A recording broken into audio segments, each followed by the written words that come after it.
Some horror movie endings hit you like a brick.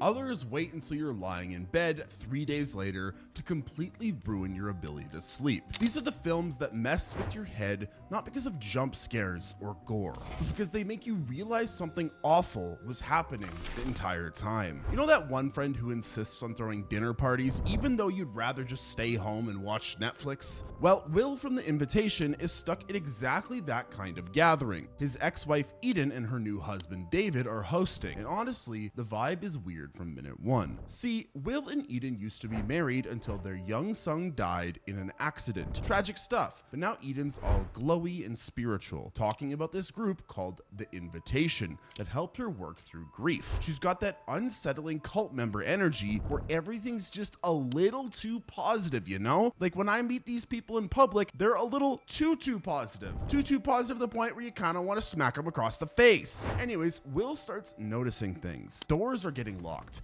People's phones keep disappearing. David's constantly refilling everyone's wine glasses, which would be nice, except he's being too insistent about it. And then they show everyone this video of some woman peacefully dying while her spiritual leader guides her to the afterlife. Really interesting dinner party material there. The whole time, you're watching Will get more paranoid and thinking maybe grief has broken his brain. His friends are telling him to chill out. Even we're wondering if he's losing it. But then David raises a toast and asks everyone to drink up. Will then smashes the glasses right out of people's hands. Good thing too, because one of the guests who managed to take a sip drops dead immediately, foaming at the mouth. The wine was poisoned. Suddenly, Eden, David, and their creepy friend drop the act completely and start stabbing everyone. It's chaos. People are screaming, there's blood everywhere, and Will's fighting for his life against people who were hugging him 20 minutes earlier. But here's where it gets really messed up. Will and a couple others survive and stumble outside traumatized but alive. That's when they see the Hollywood Hills lit up with dozens of red lanterns. The same lanterns David hung outside their house. This wasn't just one dinner party gone wrong. It was happening at the same time across the entire city. But at least those cultists were upfront about being murderers once the masks came off.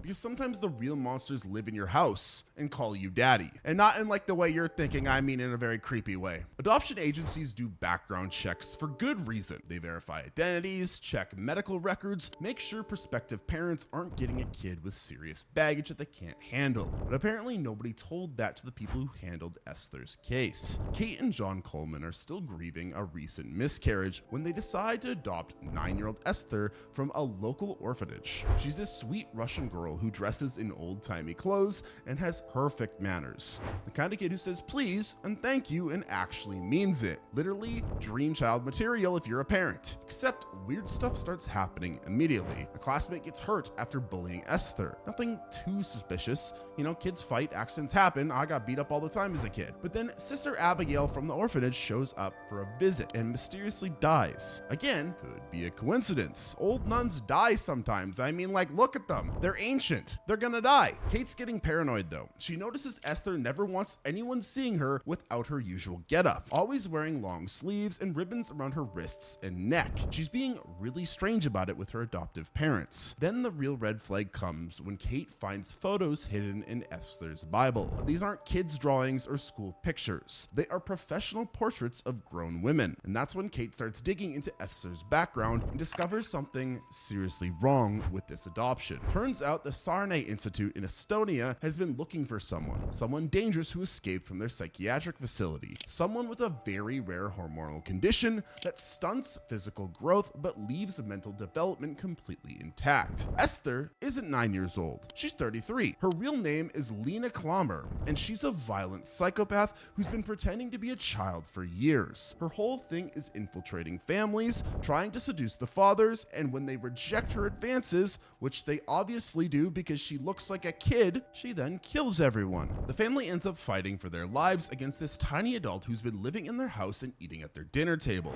Every bedtime story, every family movie night, every tender parental moment was with a grown woman who was planning to murder them all along. Kate finally kills Esther during a brutal fight on a frozen pond, but the damage is done.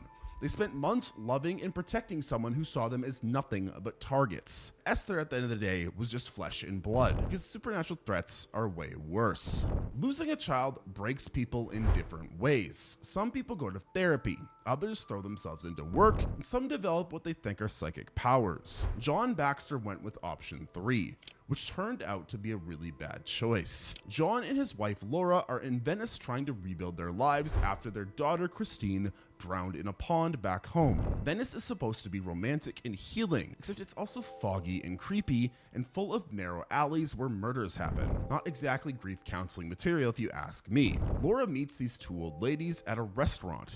Sisters, one of whom claims she can talk to dead people. It's classic tourist scam stuff, right? Well, except this psychic lady says she can see Christine's spirit and that the little girl is happy. Laura's thrilled, but John thinks it's bullshit. But here's the thing, John starts seeing stuff too. Little glimpses of a small figure in a bright red coat, just like the one Christine was wearing when she died. At first, it's just flashes in his peripheral vision, but then he's actively chasing this figure through Venice's maze of streets and bridges. The psychic warned Laura that John's life was in danger, which he obviously ignores because men never listen to warnings about anything. Why? We're men, we're kind of designed to be dumb. He's too busy having what he thinks are profound spiritual encounters with his dead daughter. Meanwhile, Venice has this whole serial killer situation going on. People are getting murdered, police are investigating, but John's barely paying attention because he's convinced he's having supernatural experiences. So when John finally corners this red-coated figure in an abandoned building, he's expecting some kind of tearful reunion with Christine's ghost. Maybe she'll give him closure, tell him it wasn't his fault. You know, all that boring healing stuff you see in the movies. Instead, the figure turns around and it's this hideous old dwarf woman with a knife. Not Christine, not a ghost, just Venice's serial killer wearing the wrong color coat. She slashes his throat before he can even process what's happening. The truly messed up part, all those psychic flashes John was having were real. He really was seeing the future, his own funeral, with Laura dressed in black and being escorted by those two old ladies. But he misunderstood every single vision and walked straight to his own death. His supernatural gift was trying to save him the whole time, and he ignored it because he was too busy projecting his grief onto random people in red coats. So yeah, getting killed by mistaken identity sucks, but carrying your guilt around can start to get exhausting. Hit and run accidents happen fast. 1 second you're driving down a dark road, next second there's a body in your headlights and you're making the worst decision of your life by just driving away. That's exactly what happens to photographer Tun and his girlfriend Jane in rural Thailand. They hit this young woman walking alone at night and just leave her there. Jane wants to call for help, but Tung convinces her to keep driving. You know, classic guy logic. If we don't acknowledge the problem, it doesn't exist. Like, what is the government gonna do if I just ignore their mail that says that my taxes are due? What are they gonna do? Come get it?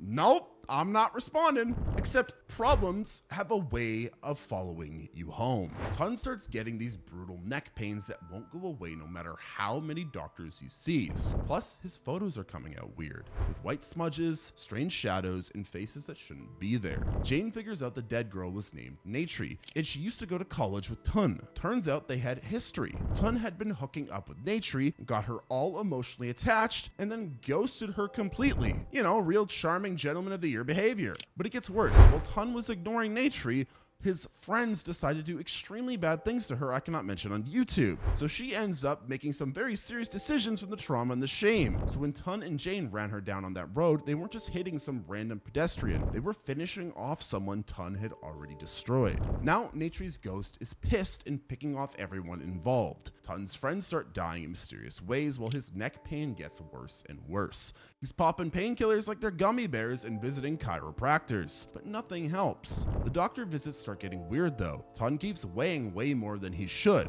and not like he's gained any weight. His body looks the same. The scale says he's carrying an extra person's worth of mass, which should probably be a clue. But Tun's not the sharpest tool in the shed if you can't tell. Finally, he figures it out when he takes some photos in his empty apartment. The pictures show Natri's ghost clinging to his back, riding piggyback style. She's been sitting on his shoulders this entire time, which explains the neck pain and the extra weight. Even when Tun ends up hospitalized and basically brain dead after falling from a window, Natri's still there. The final shot shows her ghost still perched on his back in the hospital bed, hanging on to him forever. He literally cannot escape the weight of what he did to her. His guilt became a physical burden that follows him everywhere, and now it always will, long after death. And speaking of burdens, whole communities can gang up on you too if you're not too careful. Police work on remote islands must be pretty boring most of the time. It's probably just noise complaints and missing cats, maybe the occasional drunk tourist. So when Sergeant Howie gets an anonymous letter about a missing 12-year-old girl named Rowan, he figures it's a straightforward case. Summer Isle seems like your typical Scottish fishing community. Everyone's friendly, the scenery's nice, people wave when you walk by. Howie then starts asking around about Rowan and gets the weirdest responses. Nobody knows who she is. They've never heard the name. There's no missing children here, officer. Which is strange because Howie has school records showing Rowan was definitely enrolled. He's got photos of her. She exists, but the entire island is acting like she never did. And then Howie starts noticing other things. The islanders practice some seriously old school pagan rituals. Naked dancing, fertility ceremonies, the works. You know, being a casual devout Christian. This is what your grandma used to do back in the day. Howie's pretty horrified by all this devil worship happening in broad daylight though. Lord Summerisle runs the place and he's got this whole speech about how sacrifice works. It's very academic. Lots of historical context, but what makes the perfect offering to ensure good crops. Howie thinks it's just intellectual stuff until he realizes Summerisle's describing him perfectly. See, the island's harvest failed last year. Bad crops mean hungry winter, which means desperate times call for desperate measures. The islanders need a human sacrifice, and they've got very specific requirements. It has to be a stranger who came willingly, someone with authority, a virgin, and a fool.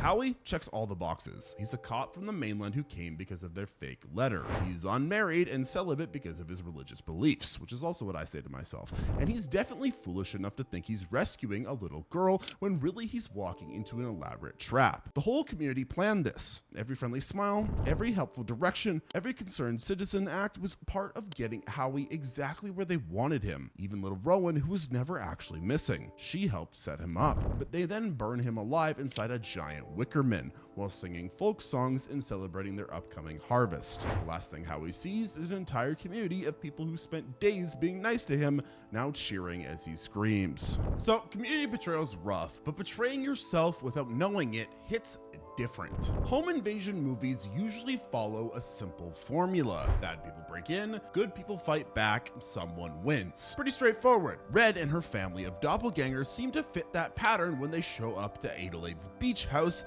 wearing matching red jumpsuits and carrying scissors. Adelaide recognizes Red immediately because she looks exactly like her, just more unhinged. Red can talk, which is weird because none of the other doubles seem capable of speech. She explains that they're called the Tethered, underground clones who've been forced to live in tunnels while their surface counterparts enjoyed real lives. The government created them as some kind of control experiment that got abandoned. For years, the Tethered have been trapped below, mimicking every action their doubles make above ground. When Adelaide ate good food, Red chewed on raw rabbit. When Adelaide danced, Red danced in an empty room. When Adelaide had adult fun time, Red didn't. Red got hurt by her partner. Now, Red's leading a revolution. The Tethered want their turn at living real lives, and they're willing to kill for it. Fair enough motivation, honestly. You can't really blame them for being pissed about the whole situation. Adelaide fights back hard to protect her family. She's brutal about it too, grunting, snarling, killing with her bare hands when she has to.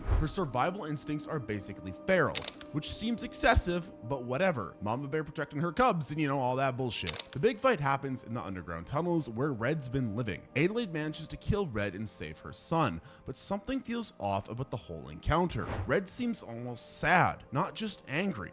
And Adelaide's been acting weird this entire time. Too violent. Too knowing about things she shouldn't understand. The final flashback shows what really happened in that funhouse when Adelaide was a kid. Young Adelaide didn't escape from her tethered double. The tethered girl won the fight, strangled Adelaide, and took her place up on the surface. Our protagonist has been the imposter this whole time. The real Adelaide became Red and spent her life trapped underground, while the tethered girl lived her stolen life. Red wasn't the villain. She was just trying to get her identity back. Adelaide's son Jason figures it out during the car ride afterward, which means the cycle of deception continues. But your best friend planning your murder? Yeah, that's a whole different type of nightmare. Weekend trips with your college roommates usually involve bad movies and way too much junk food, and weird conversations at 3 a.m. Marie and Alex figured they'd drive out to Alex's family farmhouse, get some studying done, maybe enjoy the quiet countryside. You know, normal friend stuff. Like I would know what that's like. That plan goes out the window when this massive guy in a beat-up truck shows up after midnight. He kicks down the door and immediately starts butchering Alex's entire family. Parents, little brothers, everyone. Just brutal, efficient murder while the girls hide upstairs. Alex gets caught and thrown into the truck like a sack of groceries. Killer drives off with her while Marie watches from the woods, completely helpless. So Marie does what any good friend would do. She follows the truck and spends the rest of the night trying to rescue Alex. This turns into the most intense chase sequence you have ever seen. Marie's sneaking around gas stations while the killer murders random clerks. She's crawling through cornfields, hiding in greenhouses, getting closer and closer to saving her best friend from this psychopath. The whole time you're rooting for Marie because she's risking everything for Alex. She could run away, call for help, save herself. Instead, she keeps following this monster, getting into increasingly dangerous situations because she refuses to abandon her friend. So noble. Marie then finally manages to free Alex from where she's tied up in some barn. They embrace. Marie's crying. Alex is alive. It's a touching reunion, except Alex immediately starts screaming and backing away from Marie in pure terror. That's when the movie reveals its big twist. There was never any hulking killer in a truck. Marie murdered Alex's family herself. The killer we've been watching this whole time was just Marie's split personality or hallucination covering up what she actually did. Marie's obsession with Alex drove her completely insane. She killed everyone who might come between them, then created this elaborate fantasy where she was the hero trying to save Alex from an external threat. But really, Marie was the threat all along. Every rescue attempt was just Marie terrorizing Alex further while believing she was being heroic. Alex spent the entire night watching her best friend hunt her down while Marie genuinely thought she was fighting off a stranger. The movie ends with Marie in a psychiatric hospital, still reaching toward Alex through a one-way mirror, still convinced their friendship is real and beautiful. At least her madness was obvious once it was revealed though, because some ghosts are way more subtle. Documentaries about dead teenagers are usually pretty straightforward. Family grieves, weird stuff happens, and then the mystery gets solved. Lake Mungo starts exactly that way when 16-year-old Alice Palmer drowns during a family swimming trip. Her parents and brother are devastated, which makes sense. Losing a kid destroys families. But then strange things start happening around their house. Footsteps at night, shadowy figures in photographs, sounds that shouldn't be there. Alice's brother Matthew starts capturing these supernatural events on camera. He's got photos of ghostly figures, video footage of movement in empty rooms. All the compelling evidence that Alice's spirit is hanging around trying to communicate with her family. The investigation starts getting complicated when they discover Alice had secrets nobody knew about. She was sleeping with the married neighbors, keeping a whole hidden life from her parents, and plus she'd been having nightmares and seemed scared about something in the months before she died. Everything points back to this school trip Alice took to Lake Mungo, a dried up reservoir in the desert. She came back from the trip acting different, more withdrawn and frightened.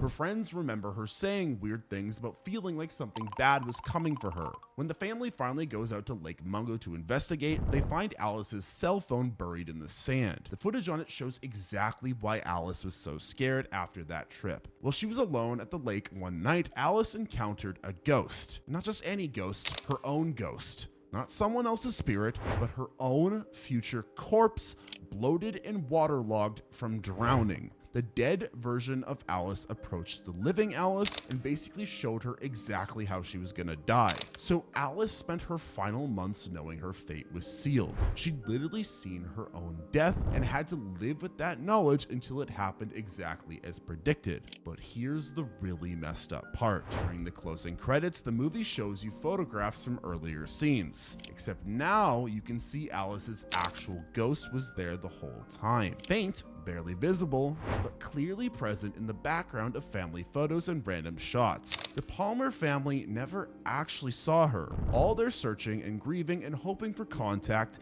and Alice was right there with them the entire time, completely invisible and unheard. Also, if you've not seen this movie, you have to see it. It's one of my favorite movies of all time. Anyways, invisible ghost grief, it's tragic, but righteous murderers are infinitely worse. FBI offices get weird confessions all the time. I mean, that one time when I was in college, I got super drunk drunk and I said some weird stuff to the FBI agent on the phone. But Fenton's story is something else. Guy walks in on a rainy night claiming he knows who the God's Hand serial killer is. It's his own brother Adam, who's been continuing their father's holy mission to destroy demons living in human skin. Fenton tells his whole backstory about growing up with a dad who believed God was giving him hit lists. Not metaphorical demons, but actual evil spirits hiding inside regular people. Dad would get these visions showing him someone's sins, then take his boys on family murder trips with an axe and some shovels. The FBI agent listens to all of this while Fenton describes how he was the skeptical son who thought Dad had lost his mind. Little Adam, though, believed every word and helped enthusiastically. When Dad eventually died,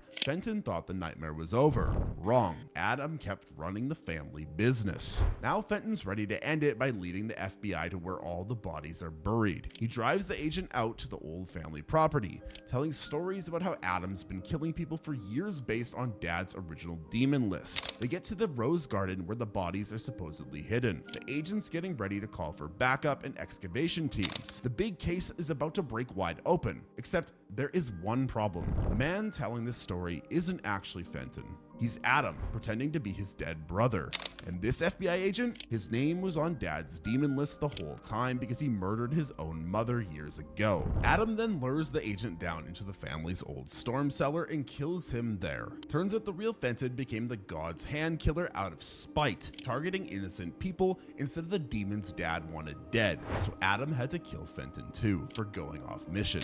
The movie ends with Sheriff Adam shaking hands with another FBI officer who immediately forgets his face. Security cameras can't get a clear shot of him. It's like divine protection is real and Adam really is doing God's work. The gentle, tortured brother that we sympathized with was actually the cold-blooded executioner. The wrong brother ended up winning. So yeah, divine justice is terrifying, but human obsession destroys everything it touches. 3 years is a long time to spend looking for someone. That's how long Rex has been obsessing over his girlfriend Zasika's disappearance from a highway rest stop. Most people would move on by now, start dating again, except that some questions just don't get answered. But Rex can't let it go. He puts up posters, appears on TV shows, basically makes finding Zasika his full-time job. His friends think he's lost his mind. His new girlfriend thinks he's still in love with a dead woman, and they're probably both right.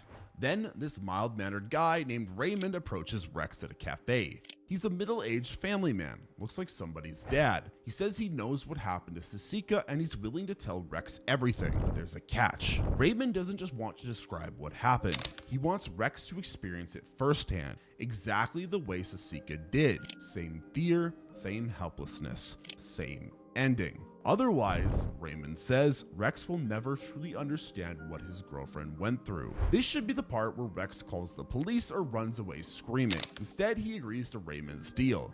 His need to know what happened is stronger than his survival instinct, which turns out to be a really bad trade-off. Raymond then explains his methodology while preparing Rex's coffee. He tested chloroform dosages on his own family, practiced abduction techniques in empty parking lots, and killed Zasika as part of a personal experiment in committing pure evil without any emotional motivation. Rex drinks the drug coffee because he'd rather die knowing than live wondering. He wakes up buried alive in a wooden coffin deep underground, which is the same death Zasika suffered 3 years ago. His promise to never abandon her finally gets fulfilled, but only in the grave. The newspaper runs their photos side by side. 2 missing persons whose cases will never be solved. Raymond goes home to his happy family while Rex suffocates in the dark, finally understanding exactly what happened to the woman he loved. His obsession with finding the truth led him straight to sharing the same fate. Sometimes the answer really is worse than the question. So romance after losing a spouse is complicated enough. So yeah, that's quite bad. Let's talk about even more messed up romance. How do you meet someone new when you're a widower in your 50s? Well, dating apps didn't exist in 1999, and hanging out at bars feels pathetic. Shigeharu's filmmaker friends suggest holding fake auditions for a movie they'll never make, just to meet interesting women. Is it ethical? No. Is it effective? Not really, but let's find out. Shigeharu sits through dozens of actresses until Asami walks in. She's perfect, quiet, graceful, and talks about how ballet taught her discipline. She has some scars on her legs from an old injury, but she's vague about it. Red flag number 1, though Shigeharu's not exactly thinking clearly. Then they start dating and everything seems normal. Asami's shy, a little clingy, but nothing too weird. She mentions her former ballet teacher died in an accident, and her old boss at some music company had problems too. It's just casual conversation about her life, right?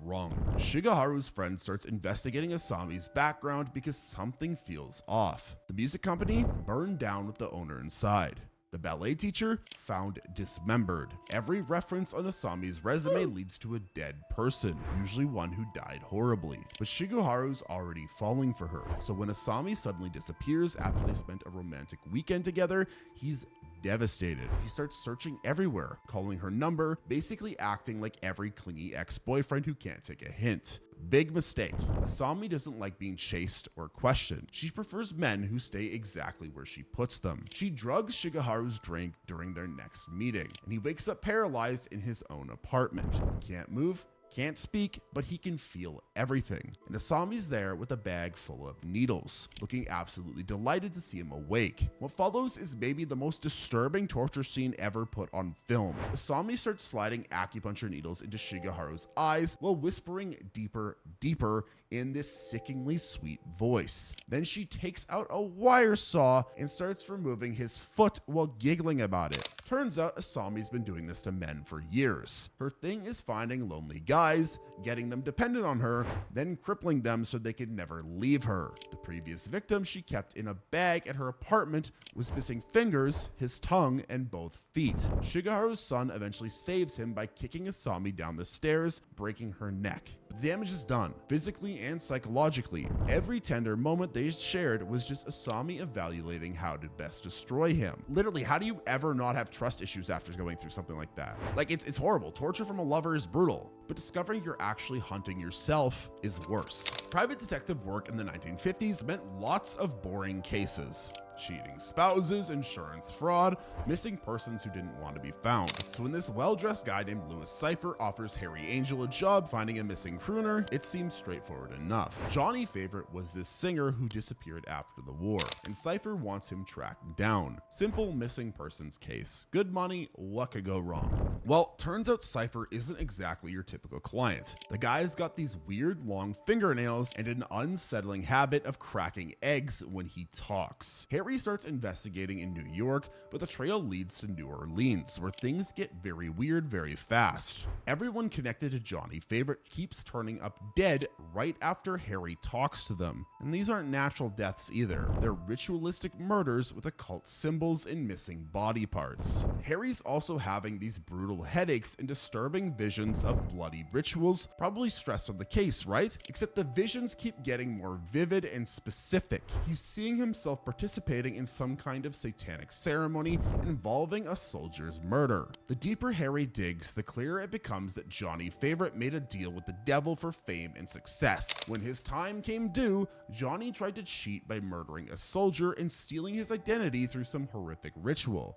The problem is, Johnny got brain damage during the process and developed amnesia. Harry starts finding evidence that makes no sense. His own dog tags in a drawer, except they're not his. Medical records that don't match his memories. Photos of himself that he doesn't remember taking. Finally, Louis Cypher reveals the truth. Harry Angel isn't actually Harry Angel. He's Johnny Favorite. The real Harry Angel was the soldier Johnny murdered during the ritual. Johnny stole his identity so completely that he forgot who he really was. Cypher is Lucifer, and he's been waiting 12 years to collect the soul Johnny owes him. This whole investigation was just making Johnny remember what he did so the debt could be properly collected. The memories come flooding back and they're horrific. Johnny didn't just murder Harry Angel, he also had a daughter with his lover, and then later unknowingly had a relationship with and killed that same daughter to cover his tracks. Incest and murder, the complete package. What more could you want, folks? Harry's elevator ride to hell at the end is almost a relief compared to living with that knowledge. So yeah, selling your soul can be a permanent decision, but revenge can be perfectly crafted. Let's talk about Oldboy. 15 years is way too long to spend locked in a room. Dae-soo gets kidnapped one night after some drinks and wakes up in what looks like a cheap hotel room with no windows. He stays there for 15 years. The same room, the same routine, the same mystery about why someone's keeping him prisoner. The only entertainment is a TV that shows him news about the outside world. His wife got murdered and he's the main suspect. His young daughter gets adopted by a family in Sweden. His whole life just disappears while he's stuck eating dumplings and doing push-ups. Then one day, just as randomly as he was taken, Dae-soo gets released. He's given a suit, some money, and a cell phone. No explanation, no demands, just freedom after 15 years of captivity. Most people would go straight to the police or try to disappear somewhere safe, but Dae-soo wants revenge instead. He meets this young sushi chef named Mi-do who helps him track down his captor. They fall in love during the investigation, which seems sweet considering how lonely and broken Dae-soo is after all of that isolation. Eventually, Dae-soo finds the guy responsible, Lee Woo-jin, someone from his high school. Apparently, teenage Dae-soo saw Woo-jin fooling around with his own sister and spread some gossip about it. The sister offed herself from the shame, and Woo-jin's been planning payback ever since. 15 years of planning for high school gossips seems a little excessive. I guess she did take her own life because of it, so that's probably part of it, but I don't know, rich people have too much time on their hands. Woo-jin didn't just want Dae-soo dead, he wanted him to suffer the same type of loss and humiliation that destroyed his sister. So Woo-jin spent years setting up the perfect revenge. He used hypnosis and careful manipulation to make sure Dae-soo would fall in love with Mi-do when he got out. Because Mi-do isn't just some random sushi chef who happened to help him. She's Dae-soo's daughter, the one who got adopted and sent away. Woo-jin brought her back to Korea and programmed both of them to find each other irresistible. Dae-soo has been dating his own kid without knowing it. Jesus Christ. Oh my God. It is insane what some people can come up with for concepts for horror movies. That is a twist. That is a whole twist. I am not comfortable with it. So obviously, this revelation destroys Dae-soo completely, because why wouldn't it? He cuts out his own tongue trying to keep Mi-do from learning the truth. Woo-jin gets his revenge, but still offs himself afterward because even he can't live with what he's done. The movie ends with Dae-soo getting hypnosis to forget the truth. You can see in his eyes that some part of him still remembers. The horror doesn't go away just because you try to erase it. Some scars are burned in our brains forever. So yeah, incest revenge, kinda weird. Hot take, kinda weird. But gender deception at a summer camp is another thing altogether. Summer camps in the 1980s were supposed to build character and create lifelong friendships. Camp Arawak fits that description if your idea of character building involves watching your bunkmates get murdered in increasingly creative ways. Angela's the quiet kid who barely talks to anyone. She's there with her cousin Ricky, who's super protective and gets violent when people mess with her. Angela won't shower with the other girls, won't go swimming, and basically avoids any situation where she might have to change clothes around other people. The other campers just think that she's shy or traumatized from the boat accident that killed her family when she was little. She survived, but her brother didn't. And now she's living with his weird aunt who dresses her up and treats her like a precious doll. Camp bullies being what they are, Angela becomes an easy target. Mean girl Judy picks on her constantly. The creepy cook tries to attack her. Counselors make fun of her silence. Basic summer camp cruelty amplified by teenage hormones and boredom. God, teenagers are so goddamn mean. Why? Why do teenagers gotta be mean? Just be nice. Anyways, mean teenagers aside, people then start dying of bizarre accidents. The cook gets scalded with boiling water. A kid drowns mysteriously. Another camper gets stung to death by bees. These could be coincidences, but the timing gets awfully convenient. Everyone who hurt Angela ends up dead. Ricky looks like the obvious suspect since he's always defending Angela and has serious anger issues. Plus, he knows all the victims and has access to everywhere the murders happened. You know, it's a classic red herring setup. But by the final night, most of the bullies are dead, and Angela's found herself a boyfriend named Paul. He's a sweet kid who actually treats her nicely instead of like a freak. They plan to meet by the lake after the last camp dance. When the counselors find them, Angela's sitting on the beach holding Paul's severed head in her lap, humming softly to herself. Not exactly the romantic ending anyone was expecting. She stands up when they approach, and that's when everything clicks into place. Angela's naked, and she very clearly has male anatomy, to put it lightly. The shy girl who wouldn't change clothes or go swimming isn't actually who she says she is, because the flashback explains everything. Angela is really Peter, the brother who survived the boat accident, but their crazy aunt wanted a daughter so badly that she just decided to raise Peter as Angela instead, forced him into dresses, gave him a girl's name, and told everyone the girl survived while the boy died. Peter/Angela snaps under the pressure and starts killing anyone who threatens to expose the secrets or makes them feel ashamed of their forced identity. The final image of their blood-covered grin while hissing at the counselors is pure nightmare fuel. So yeah, a forced identity is disturbing, but some secrets destroy everyone who learns them.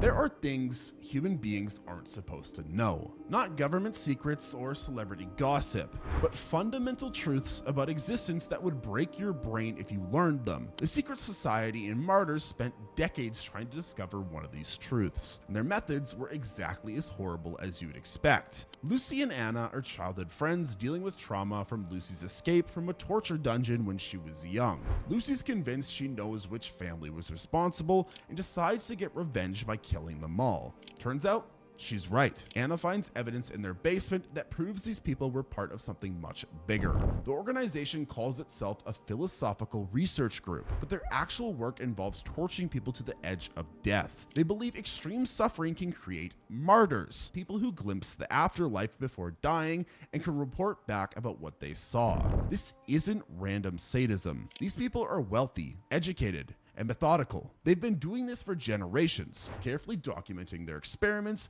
and looking for the perfect martyr who can give them definitive proof about what happens after death. Anna gets captured and becomes their latest test subject. What follows is some of the most disturbing torture ever put on film, all in the service of pushing her consciousness to the boundary between life and death. The cult leader, Mademoiselle, explains their mission while Anna suffers unimaginable pain. After weeks of systematic torture, Anna finally reaches the state they want. She is flayed alive. If you don't know what flaying is, basically look at me. Now imagine me with no skin.